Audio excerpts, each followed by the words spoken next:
성경 말씀 마가복음 10장 17절에서 31절입니다. 예수께서 길에 나가실새 한 사람이 달려와 끌어앉아 묻자오되 선한 선생님이여 내가 무엇을 하여야 영생을 얻으리이까? 예수께서 이르시되 내가 어찌하여 나를 선하다 일컫느냐? 하나님 한 분 외에는 선한 이가 없느니라. 내가 계명을 안 하니 살인하지 말라, 간음하지 말라, 도둑질하지 말라, 거짓 증언하지 말라, 속여 빼앗지 말라, 내 부모를 공경하라 하였느니라. 그가 여짜오되 선생님이여 이것은 내가 어려서부터 다 지켰나이다. 예수께서 그를 보시고 사랑하사 이르시되 내게 아직도 한 가지 부족한 것이 있으니 가서 내게 있는 것을 다 팔아 가난한 자들에게 주라. 그리하면 하늘의 보화가 내게 있으리라. 그리고 와서 나를 따르라 하시니 그 사람은 재물이 많은 거로 네 말씀으로 인하여 슬픈 기색을 띠고 근심하며 가니라. 예수께서 둘러보시고 제자들에게 이르시되 재물이 있는 자는 하나님의 나라에 들어가기가 심히 어렵도다 하시니 제자들이 그 말씀에 놀라는지라. 예수께서 다시 대답하여 이르시되 얘들아 하나님의 나라에 들어가기가 얼마나 어려운지 낙타가 바늘기로 나가는 것이 부자가 하나님의 나라에 들어가는 것보다 쉬우니라 하시니 제자들이 매우 놀라 서로 말하되 그런즉 누가 구원을 얻을 수 있는가 하니 예수께서 그들을 보시며 이르시되 사람으로는 할 수 없으되 하나님으로는 그렇지 아니하니 하나님으로서는 다 하실 수 있느니라. 베드로가 여짜와 이르되 보소서 우리가 모든 것을 버리고 주를 따랐나이다. 예수께서 이르시되 내가 진실로 너에게 이르노니 너와 복음을 위하여 집이나 형제나 자매나 어머니나 아버지나 자식이나 존토를 버린 자는 현세에 있어 집과 형제와 자매와 어머니와 자식과 존토를 100배나 받되 박해를 겸하여 받고 내세 영생을 받지 못할 자가 없느니라. 그러나 먼저 된 자로서 나중되고 나중된 자로서 먼저 될 자가 많으니라. 아멘. 마가복음은 1장에서 16장까지 있습니다. 일반적으로 1장에서 8장까지는 예수님이 누구신가? 그래서 예수님은 하나님의 아들이시며 그리스도다라는 것을 말씀하고 있습니다. 그리고 이제 9장에서 16장까지는 예수님이 직접 지금 이제 예루살렘에서 가는 길에 사건을 만나고 그 사건을 중심으로 집중적으로 누구에게 가르치고 있냐면 제자들을 가르치고 있습니다. 9장에서는 예수님이 제자들에게 무엇을 가르치냐면 기도에 대해서 가르칩니다.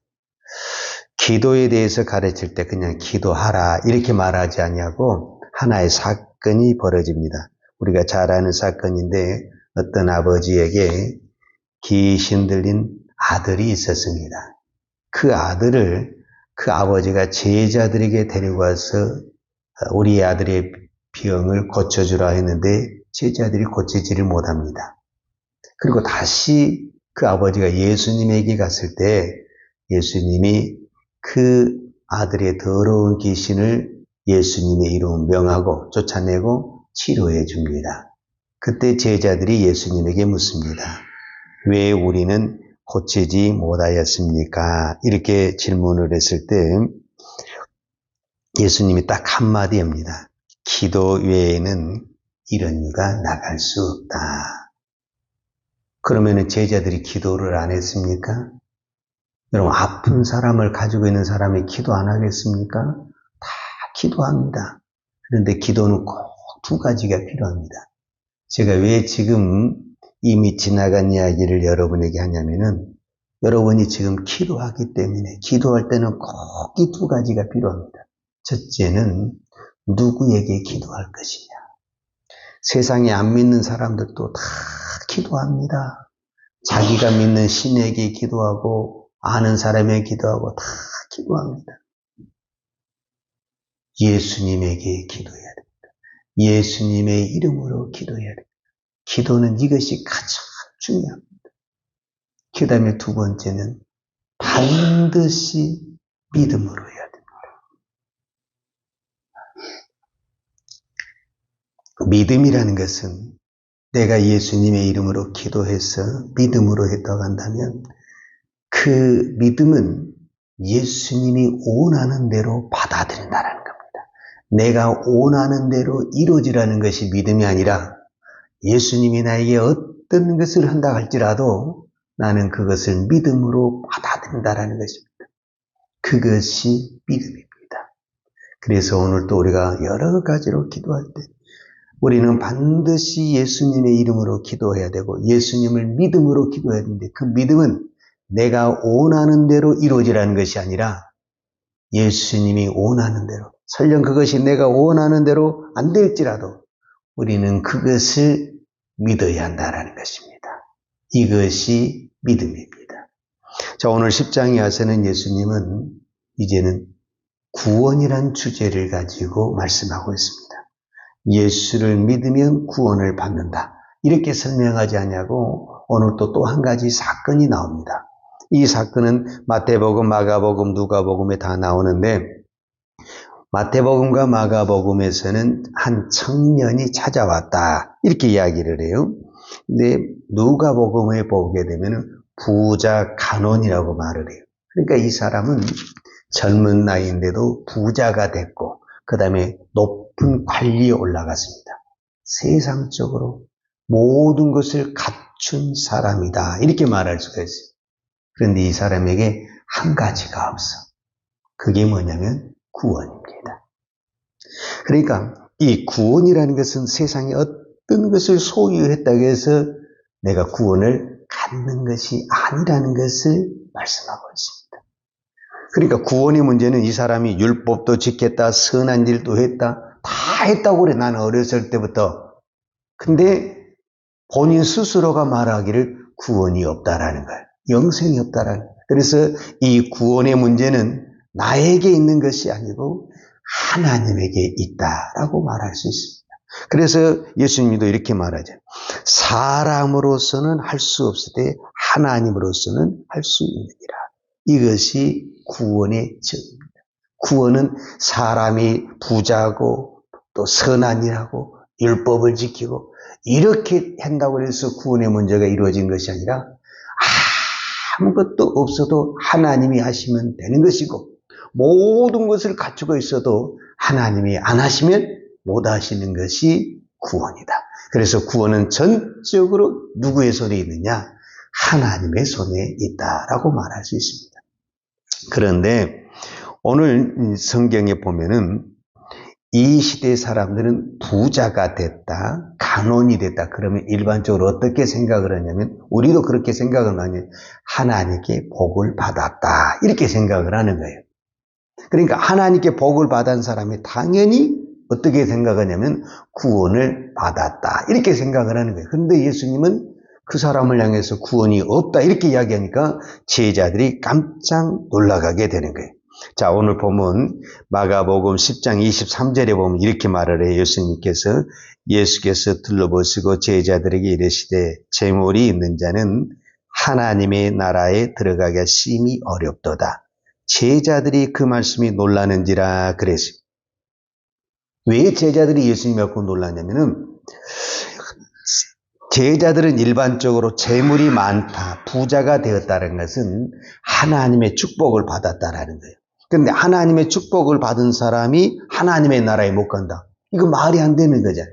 그러니까 제자들이 깜짝 놀라서 그러면 누가 구원을 받을까? 그런데 예수님은 더 심한 말을 하게 되는 거예요. 그게 이제 25절 우리가 잘 아는 말씀인데 낙타가 바늘기로 나가는 것이 부자가 하나님의 나라에 들어가는 것보다 쉬우니라. 이건 이제 더 어려운 이야기를 하는 거예요. 그러니까 제자들이 26절에 제자들이 매우 놀라 서로 말하되 그런즉 누가 구원을 얻을 수 있는가? 여러분 우리가 일반적으로 생각해도 어떻게 낙타가 바늘기로 들어갑니까? 말이 됩니까? 말이 안 되죠. 그러니까 제자들은 깜짝 놀라는 거예요. 그럼 도대체 누가 구원을 받을 수 있습니까? 그때 예수님께서 27절에 예수께서 그들을 보시며 이르시되 사람으로는 할 수 없으되 하나님으로는 그렇지 아니하니 하나님으로서는 다 하실 수 있느니라. 즉 구원은 사람은 못한다. 낙타가 바늘기로 들어가는 것 사람은 못한다. 그러나 바늘기가 아니라 그 어떤 것도 하나님은 하시면 다 된다. 이것이 구원이라는 겁니다. 자, 이 부자 청년이 예수님이 무엇을 말을 했냐면은 내가 율법도 다 지키고 선한 일도 다 잘했다. 그런데 내게 한 가지 부족한 것이 있다. 그 부족한 것이 뭐냐면 내가 너에게 가지고 있는 것을 가지고 다 팔아서 가난한 자들에게 나눠주고 나를 따르면 영생이 있을 것이다. 구원이 있을 것이다. 이렇게 말을 했는데 이 사람이 부자이기 때문에 근심하면서 돌아갔어요. 그러니까 결국 이 사람은 예수를 선택하지 않냐고 자기의 재산을 선택했다. 이렇게 말할 수가 있죠. 근데 이제 문제는 제자들이에요, 제자들. 그래서 베드로가 예수님에게 따지는 거예요. 28절에 베드로가 여자와 이르되 보소서 우리가 모든 것을 버리고 주를 따랐나이다.